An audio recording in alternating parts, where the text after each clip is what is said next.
All right, so these are the answers from lesson 9.3 for making different kinds of stem and leaf plots, line plots, etc. So we did the odds. Number 1 is here. Number 3 is here. 5 is here. 7. 9 is down here. Don't forget to make a key.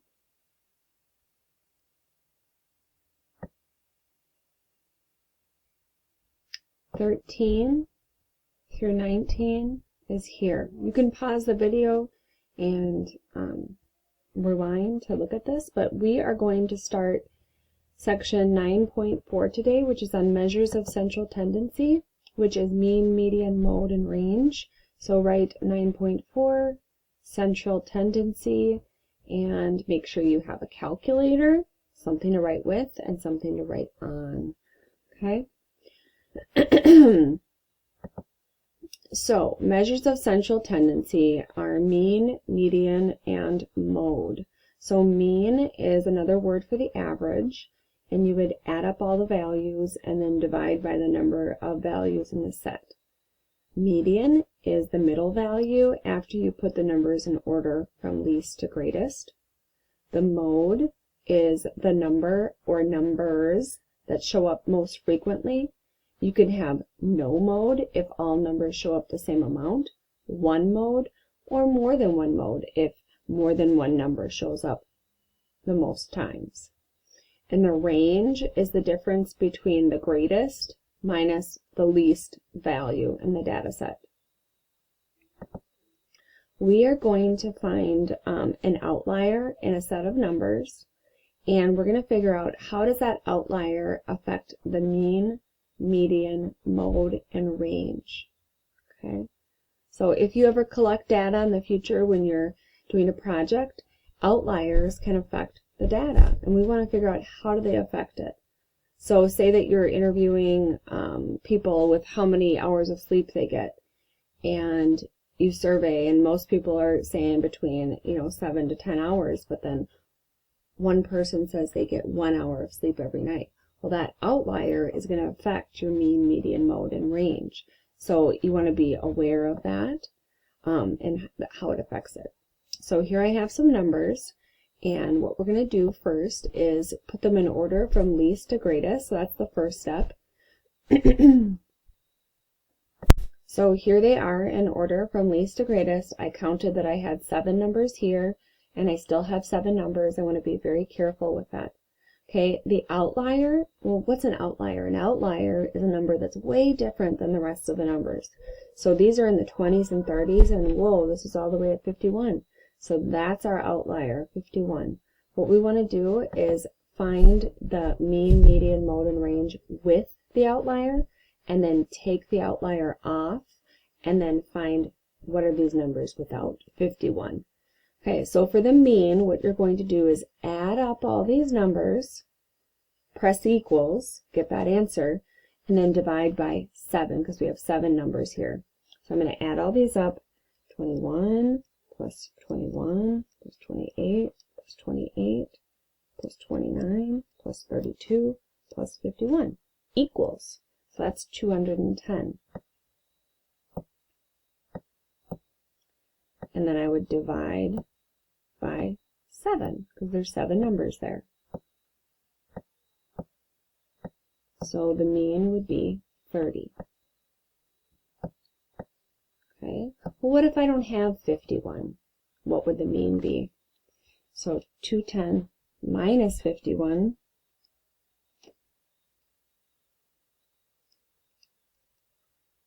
is 159. If I add all those numbers up. And now I'm dividing by 6 because 51 isn't there anymore, and I only have 6 numbers. So now the mean is 26.5.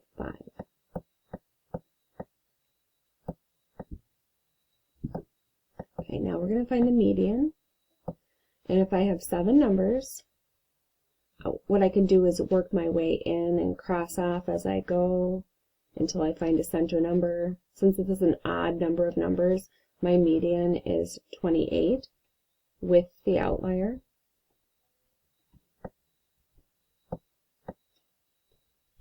But without the outlier, I'd have an even number of numbers. So if I cross that off, my middle number will be between these two, 28 and 28.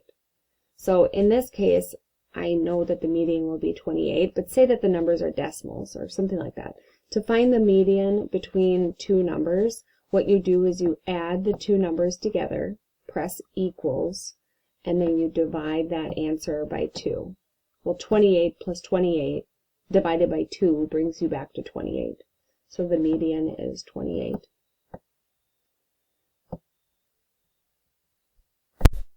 The mode is the number that shows up the most.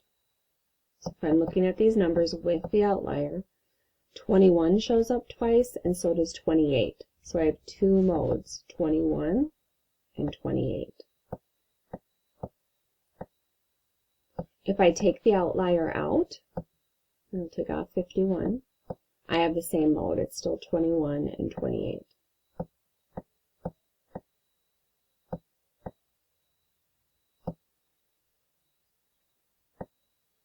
Okay, the range with the outlier would be the biggest number, 51, minus 21. So that'd be 30. Without the outlier, it would be 32 minus 21, which would be 11. All right, so what they're saying is determine how the outlier affects the mean, median, mode, and range.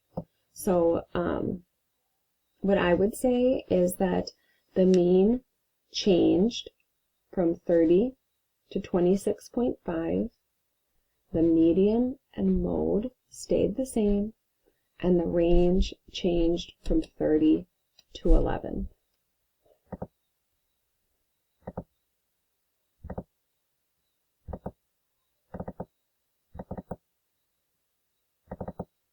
Okay, so basically what isn't affected by the outlier, or what isn't affected as much, is the median and the mode. Okay, the range would always be affected if there's an outlier, and the mean would always be affected if there's an outlier.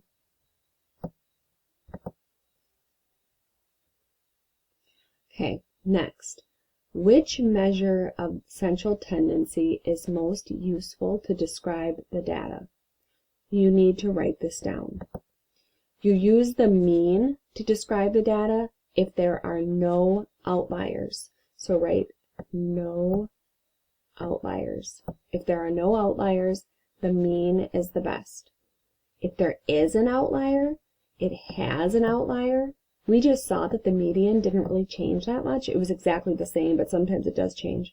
But the median is less affected by an outlier. So if you have an outlier, you want to use the median to describe the data. The mode is only useful if you want to talk about what happens the most often. And the range is most useful if you want to talk about how spread out the data is. So the mode is if you want to know what happens the most often, and the range is best useful to show how spread out the data is. Okay, so for these questions in your homework, when I ask you to choose the best measure of central tendency, we're either going to be saying mean or median. If there's no outlier, you would say the mean. If there is an outlier, you'd say the median. So it'd be between those two. Unless they ask you what happens the most, then you would say mode. In this homework, there is no questions where you would say the range. Okay, so which one's the best? They don't ask us to find the answers. They just ask us what is the best to use. So they receive these scores. We've got 9.3, 8.3. I'm just looking at the numbers. Oh, 0.8. Whoa, it's really low. I've got 8s and 9s. Okay, this right here is an outlier. It's way lower than the rest. What measure of central tendency best describes this? Well, I have an outlier, so the median would be the best. I don't find the median, they're just asking me which would be the best, so I'd say median. Okay, employees at a store earn these amounts of money. Which measure would make the salaries seem the highest? Well, in this question, if they're asking me which would make it seem the highest, then I actually would have to find the measure of central tendency for each. I'd have to find mean, median, mode, and range. There's no outlier. And I want to find those answers, and whatever one is the most, that's my answer. Okay? So first I would find the mean. I would add all these up and then divide by 1, 2, 3, 4, 5, 6, 7. So I'll do that first. All right, so what I did was put the numbers in order from least to greatest, and then I added them all up and got 2,219, and then I divided that by 7 because there's 7 numbers, and my mean is 317. For the median, I would find the middle number, and that would be 309. So the median is 309.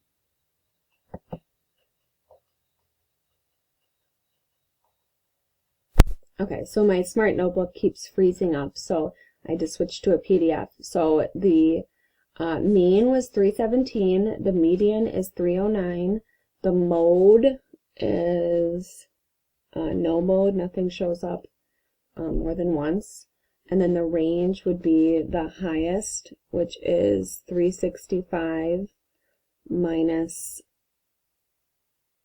275.